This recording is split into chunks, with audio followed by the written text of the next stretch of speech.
He uses the Bible, and it's written as a form of commentary on the Bible text of Genesis. There's some kind of a fall, there's some kind of a wrong knowledge that our ancestors a long time ago acquired. And this has led to a disequilibrium in the spiritual planes. And Martinez explains it as a disintegration. Initially, all the spiritual beings that exist were in the right place. Okay, so in all worlds, and in this world. So that the people and the spiritual beings that were supposed to be here were here, and everything was beautiful. You know, when you wake up and you see a beautiful sunrise over the beach and the water, the Pacific or whatever is there, you know, the world is paradisical, potentially. And if you're clever enough, you'll know when the tsunami's coming and you'll head for high ground. You won't be clobbered by it because inbuilt into us is a preventative, preemptive consciousness that knows things ahead of time, like animals do. But something goes wrong, and all the spiritual beings fell into the wrong place. So that the people and the spiritual beings in incarnation as humans that were supposed to be guiding, leading, you know, directing society, suddenly found themselves on the bottom. And people that had no morality and no intelligence and no intellect and no wisdom were the people in charge. And this was the catastrophe that happened that Martinez talks about. That's the bouleversement, as the French say, of the normal state of affairs. Now, that's the fall. Isaac Luria, another Kabbalist, explained it slightly differently and with more kind of reference to light. But Martinez is basically working in that tradition. Intellectual historians are still trying to work out where on earth he learned all this stuff from, okay? But it was there generally in 18th century esotericism. And so then what does God try and do about this? What does the Grand Council of the Elohim, the great spiritual beings that direct and run the entire universe, how did they try and help our planet? Well, they send certain prophets. They send Enoch, they send Moses, they send Abraham. They send Jesus.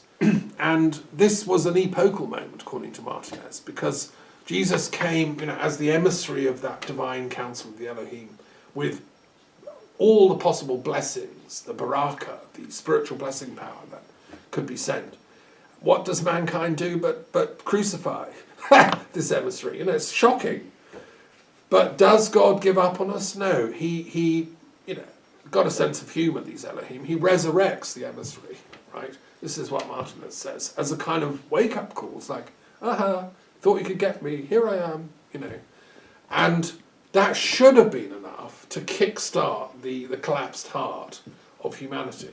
You know, it's like the pacemaker should have been kicked into working, and the conscience of man should have kicked in at that point. Like, what? A resurrection? You know, when you read the Gospels for the first time, it should kickstart your spiritual conscience. Doesn't work for everybody. And, you know, so what do we do next? That's what Martinez is asking. He's saying, how do we bring about the reintegration of spirits? And he means by that, everyone going back to their rightful place. So the really amazing, super intelligent, genius, wisdom people should actually be in Parliament, and the kind of the like sort of stupid, ignorant fanatics shouldn't be there. You know, that's typical of what Martinez is talking about. They're fine running their corner shops and their betting empires and, you know, etc.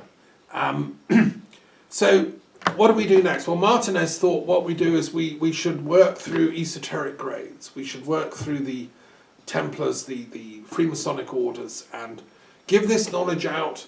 It's priceless, this knowledge. Somebody should work for it. They should be initiated gradually into it. And by enacting the grades of Freemasonry, by going to lodge, by being obedient, by working through the 3 grades and then on, you know, you gradually, it reboots your ethical and intellectual system so that you become a fully functioning, integrated person whose life is then spent in service to the community through science, through knowledge, through education, through teaching, through the arts.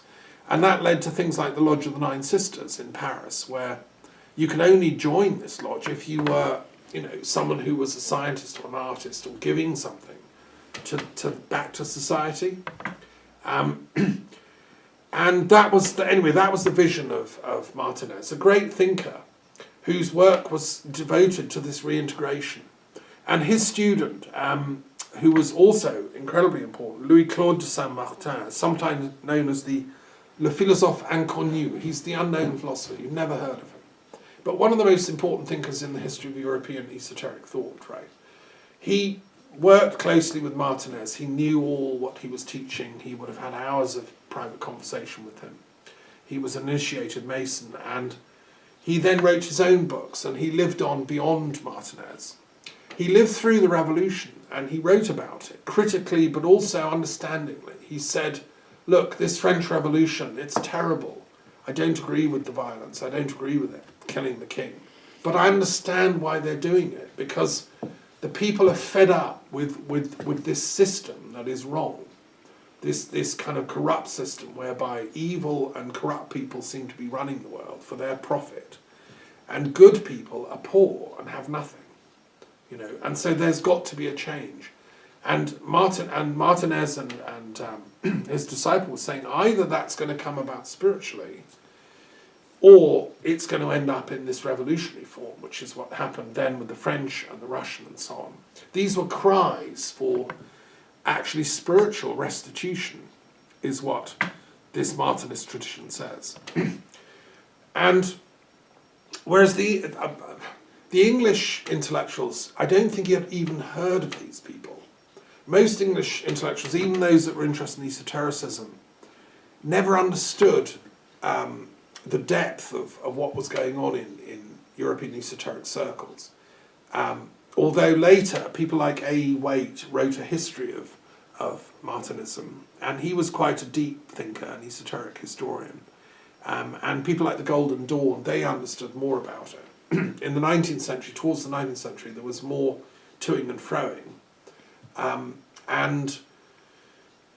But it was always a pan-European phenomenon.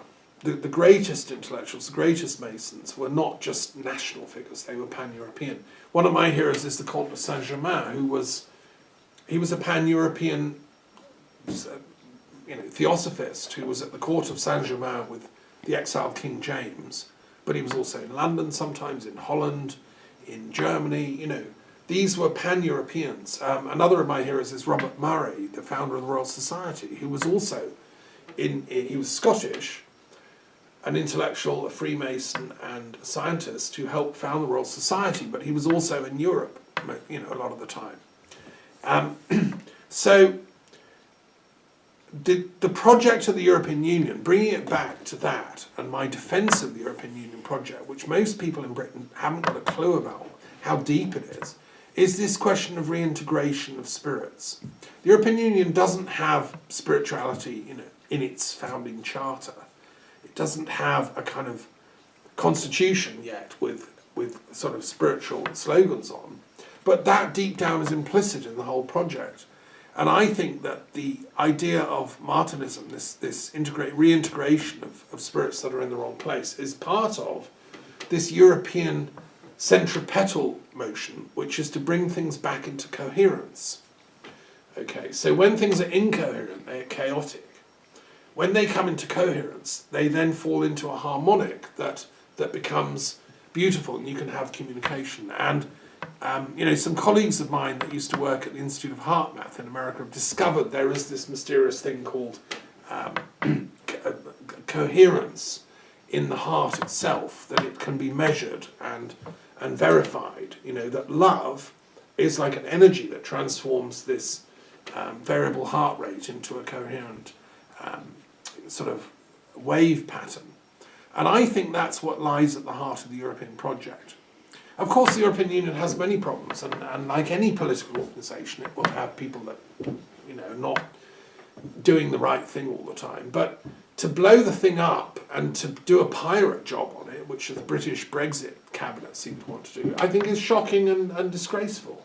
We should be working gradually to transform and help and assist its reintegration and bringing heart energy to bear. I mean, some of my good friends and esoteric colleagues in Britain, like Peter Dawkins and others, seem to have thought Brexit's a good idea. And this is a man who's worked a lot with Francis Bacon and heart energy. Well, with all due respect, Peter, and others like you, that esoteric energy should be helping Europe with its spiritual integration work. I mean, I look forward to a time when we have a kind of council of spiritual elders in Europe from each country. I run the Druid Council of Europe now, which is not just a British thing. It's in Ireland and Scotland and Gaul. These Druids were very interesting. It's interesting, a lot of the European Union seats are in Druid places. Strasbourg, Brussels. These were Druid foundations, these cities. So was Milan in northern Italy. So was Bern in Switzerland. So was Paris.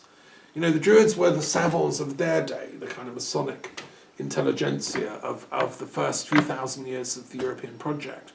I think the European Union deserves our support and our help to fine-tune it, to be a better resonant with the highest divine energies. Because the alternative is sort of chaos, it's nationalism, it's the breakup of the UK, it's the kind of nationalism that we'll see resurging in other countries, which is, you know, a disintegrational impulse. And that's the cause of the problems we've got in the beginning. So, anyway, that's my kind of, I'm simply a doctor reporting on the planetary healing project that we're all trying to do. And I see that this particular project, the European project, and the British role in that, it needs support to get back into that spiritual reintegration work that great pioneers like Martinez and Pasquale have worked for. And all Masons in Europe and Britain should be working for this. We should be struggling to survive this peace project, and not see it transformed into, you know, chaos and disequilibrium. Anyway, that's just because the coincidence was that in here at the Museum of the Muses we celebrate daily prayers, and the 13th of November was the day for Martinez de Pasquale, which was the day of the last day of Macron's conference. So I thought there was a synchronicity there that I would respond to and say thank you to all these people. You know, fortunately we're not alone. That's the point of community. You know, I don't have to organise all the conferences. Macron's got a team to do it, and others involved with the World Intellectual Forum, which met here recently. So anyway, this is just a message to the intellectuals of the world. I hope you've listened and enjoyed it, and think about what I'm saying. Okay, blessings.